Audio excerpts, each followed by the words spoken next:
So welcome back, Ben, to the second episode in this mini-series. I don't want to sort of break the fourth wall for anyone. This conversation is taking place directly after the last one, if you have heard it. So keeping the flow going. Don't want to ruin any movie or podcast magic. But yeah, in reality, we are recording this one right next to it. There is no chaise lounge now. It's had to be removed because it was distracting for everybody. Yeah, shame. If that doesn't make sense, maybe listen to the first episode, maybe not. Just go with it. So anyway, we're going to carry on. This is the second part in our conversation around strategic leadership. And in the first part, we really broke down, sort of tried to break down and kind of demystify. We hear that word a lot, but what actually goes into it. And in this conversation, we're going to look at sort of dividing approaches into sort of three sections, because I went to visited a school in London, and they had this sort of up on a board saying from reactive to proactive to strategic, and I just thought that is the perfect way to say it. And I went back and I rewrote all of this training to include that in, because that actually included a really important sort of piece in the puzzle for me, which is, I think that an error is leaping from reactive to strategic. Yep. And I don't think you can do that, especially if you're working in a situation, maybe a high priority situation. Maybe you sort of join an organisation where things are really kind of challenging and really there's no foundation. You can't jump to strategic then, because you need to deal with the here and now, and that's what everyone's trusting you to do. Yep. And you start talking about strategy, you actually come across, and I'll be totally transparent here. This is an experience that I've had. I went from a school where we were operating on a really strategic level because things were going smoothly and there was a strong team, so we were able to look to the future. And I joined a new school who needed sort of more urgent priorities. Yep. And because I was talking about the future, I came across like I had no priorities, and I came across as a bit sort of pie in the sky, and I had to sort of repair that situation, and I learned a lot in that situation, reflecting on it. Yeah. So, talking about those three areas, what does that initially kind of get you towards? Yeah, it's really interesting that I also like that three sort of stage, if you like, to those approaches. Interestingly for me, I think that I wonder if I don't think I would do the same as you, because I know you are a natural strategic thinker. Although I do like to think of the future and have a vision of the future, I can imagine my error would be for somehow realising or being told to move to this and then staying in a proactive. Mm-hmm. So I can imagine I wouldn't have gone to the third phase, because I think, I'm really ahead of the game now. Mm-hmm. And this feels better than just responding based upon an external factor making me behave in a certain way or making me do something at a certain time, really reactive, to being then proactive. I think, yes, I'm there. So I just mentioned that because to me that's a sort of an interesting thing that I could imagine myself getting stuck there without actually fully moving to the more nuance of strategy. No, that's really interesting. But what you say about context, I totally agree with, and that's why I think certainly within the I suppose that's a key underlying message through Kilter leadership is these components that you want to learn and be more knowledgeable about. These things require movement, constant reflection, constant adjustments and things like that. It's not that brilliant, I'll never have to be reactive or proactive again. I'm now this sort of Jedi strategy leader, and that's all I'll do. Yeah. Because that's not going to happen, is it? And we're always going to get things that we have to learn about. It's just that mindset, really, I think, of knowing that those are the approaches, because you might see it, especially as a leader, we're responsible for others to behave in certain ways as well, aren't we? So you might have a greater understanding of yourself, but then you want to empower others to also do that. But I think it's so crucial in schools, because we could easily just live in a world of being reactive. Of course. Yeah. Just constantly treading water. It's so changeable all the time. It's so urgent all the time. It is, yeah. And I think you could be an excellent head teacher, and you were reactive on your first day and reactive on your last day, and you've done a great job that entire time, What we are talking about is, I think you hit the nail on the head in the last episode of probably your well-being is one of the things that's most positively impacted, especially when we talk about that person that has this really sort of successful time. If they can just shift some of their energy towards being strategic, that well-being is just going to be in a much better place, in my opinion. But so to move, if we kind of put some sort of colour in the picture here, and talk about, so reactive leadership being, right, here's a problem, that's the start pistol, off we go. We start thinking, we start solving that problem. Proactive would be, at the end of the week, I know this is going to happen. Next month, this is happening. What can I do now so that when I come to that race and that start pistol goes, I'm in a good place, I'm organised, I'm ready to go. More prepared, And then strategic is, I'm guessing who's going to qualify for that race in the Olympics in a year's time. I'm guessing that these are going to be here's how I'm going to plan, here's going to be the issues along the way. So when I turn up, I could have made the most of all of that situation. So I've got the best possibility of when that start pistol goes, I'm in a great place. I've dealt with the problems that are going to be on the start line with me. I've also made the most of the things that are in my favour as well. So that's the kind of difference there, that you've got reactive, which is you're here and now, you're dealing with it.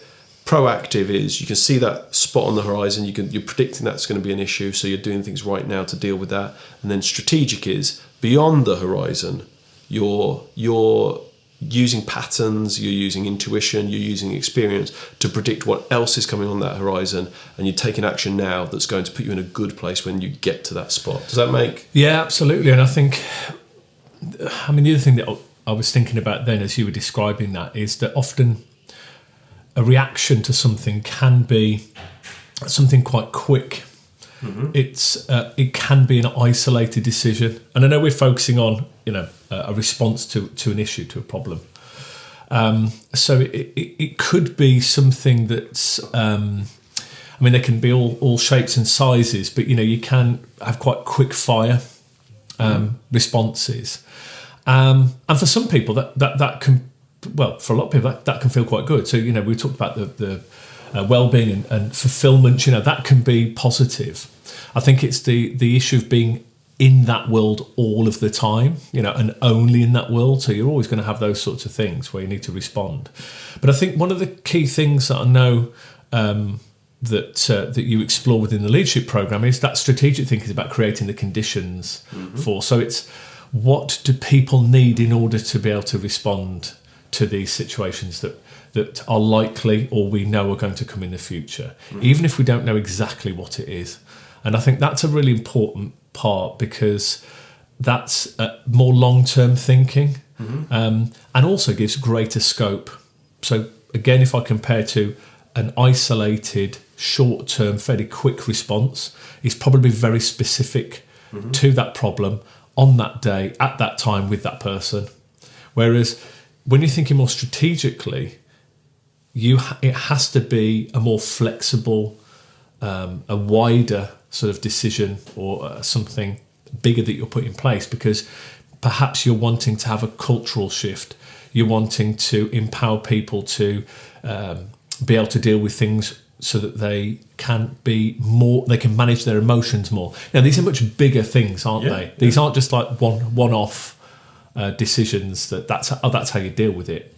So I think that creating the conditions is a big piece. And but what I would say to that is that someone might say, and I've had a conversation sort of quite recently about this, but that's a lot though. That's a really complicated, sort of culture and emotions. And it's like, well, that's good news, because if you're in a senior leadership position, you want to be solving complicated problems, or you certainly want to be given complicated problems. I think if you're in a leadership position and you're given very, very simplistic problems that don't involve cultural considerations or emotional considerations or personalities clashing, that's not a good sign.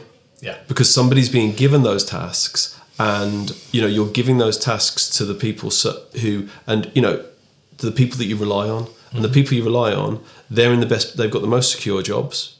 But they've also got the most fuel for their ambition. So either side that you're coming down, if you are ambitious, you want to be solving complicated problems. If you want security, you want to be solving complicated problems, because that's highly reliable, and it gives you, look, it gives you a lot of chips to say, this is the bit that I really, really want to spend my time doing. So I just say with both of those things, you're talking about really complicated things, but that's a good thing if you've got those problems. But just to sort of maybe dig a little bit deeper, you talked in the last episode about like a staffing issue. So maybe we can use that. I think we talked between episodes about kind of problem, isn't it? Yeah, exactly. And also, I think. So, if we looked at Reactive here, so you walk in, we were actually recording this in May, so this is the time when we all get it. For those not in the business, that before May 31st, that's where you get sort of a lot of the news when people have decided to go on to other places and get promoted or whatever it might be. So this is sort of super relevant to the time that we're recording this. A reactive approach is to be surprised by that. is to go back in and am I sitting here as a head teacher saying I was never surprised. I was surprised a lot of Mays in a row, and then you just kind of go, wait a minute, I've got to stop doing this to myself. But that's the kind of reactive approach. Is you get you get to this period, and you think, oh well, now we're going to have to find some staff, and we're going to have to. But that's the start pistol. The start pistol is the issue itself. So somebody coming in and saying, can I just hire? I really don't want to mixed emotions. It's a great opportunity, but I love it here. And and then where the conversation, it happens lots of times. And then you have mixed emotions because you're really happy for them, but you're also probably very gutted to be losing them as well. Yeah. So that's reactive. Then proactive would be more kind of, for me, being in that sort of January period, starting to look at everybody and going, well, so-and-so, they've been working really well with this, and, so they could be going, and so-and-so. And you're starting to think about it kind of there. Or maybe, I don't know, not to use too specific a situation, but this person was married in the summer and they've just moved in, to a house with their new husband. So you could expect that potentially there'll be a maternity cover coming up or something like that. I'm not like picking... Yeah, but these are common situations, aren't they? Exactly. There's a sort of event and then something else happens. Yeah. And I think that, so that if that sort of is brought to your table and you go, right, okay, now I'm going to start thinking about it. Without judgment, you clearly aren't thinking proactively or strategically. But so proactively would be sort of looking at these things and just kind of going, right, okay, so now I'm guessing, now I can see this on the horizon. Right, what can we put in place to kind of deal with this? So that, and that the issue with that is that when you are in that kind of reactive mode of, and let's just say, for example, it's a large school, like the school that we're in right now, so it's the deputy head. The deputy head has got a head of school position at another mat in the school. Yeah. So they're moving out of that position. So you're right, okay, need a new deputy head now to step up into this. Then you start thinking about it. And the issue with that is that sometimes, and this is sort of in the training, you look at this person, you think, well, they're a good fit for this, but so maybe them, but this, I don't feel like they're quite ready. This person, they're a great fit, skill set wise, but the other deputy head, they don't get on with them at all. There's no way those two can work together. So that would be a real challenge to put them into that sort of role. And then the third one, well, they've only just stepped up as assistant head, so that's going to be a real ask for them because definitely they're one for the future, and that so you're in that reactive mode. Yeah. If you're in the proactive, where you're kind of looking at things and you're thinking, okay, so and so, there might be a head of school role coming up, so let's have a look at my deputies, who would be likely to go. Yep.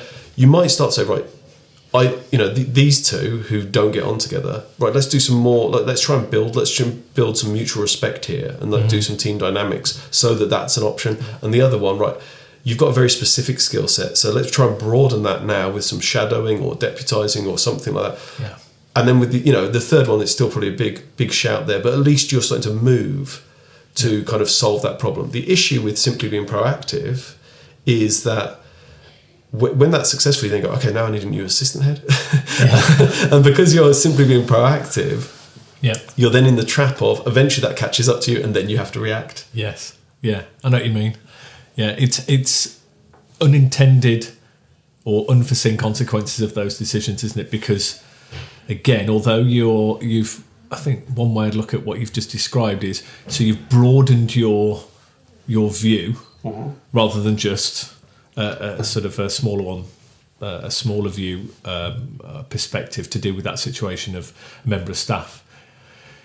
You've broadened it, so I'm now moving my hands further aside so you can see this. I think being strategic is broader still, which can still have elements of being proactive. Without a doubt, and I think So in that situation, and I think it's worth touching on sort of vision here, which I like, which, and I'd say, which is, which I think comes much more naturally to you than it does to me. But one of the key things with vision, and why it's so important to strategy, is it's the biggest thing that you've got. Even, and I'm not talking about organisational vision. Like, absolutely, if you're the executive leader, you want to be. But if you'll have a personal vision for yourself as well, and that helps every sort of thing that follows, because then you can start to move to. So if, for example, in this school that we're looking at where this deputy has just been promoted, if part of the vision is they want to be a place where every single person, it enhances their life chances. Every single person who walks through those gates, it benefits them every minute they spent in that building. So it goes for the children, it goes for the staff. So then you start to shift towards, okay then, because what I would look to do is put a lot of CPD in early. So every layer of leadership is really well trained, and actually your problem is you lose people because you have more quality and strength than your succession plan can actually handle. And therefore your deputy steps up, you go, well actually we've got 2, maybe 3 choices here. We could actually, this one's, she's really inexperienced but she's brilliant, so we could actually handle this because the structure would support her. Okay, but what about the assistant heads? Well, we've got 3 that could step into that role. Okay, then, but then we've got a couple of year group leaders, and actually, the problem then becomes that you have to react to is, I've got to go and tell really good people that they've been unsuccessful, which is a lot better a problem than scratching your head and having to force people into situations. But if you then look at it and say, right, okay, we're going to keep losing staff. We're going to lose staff again next year.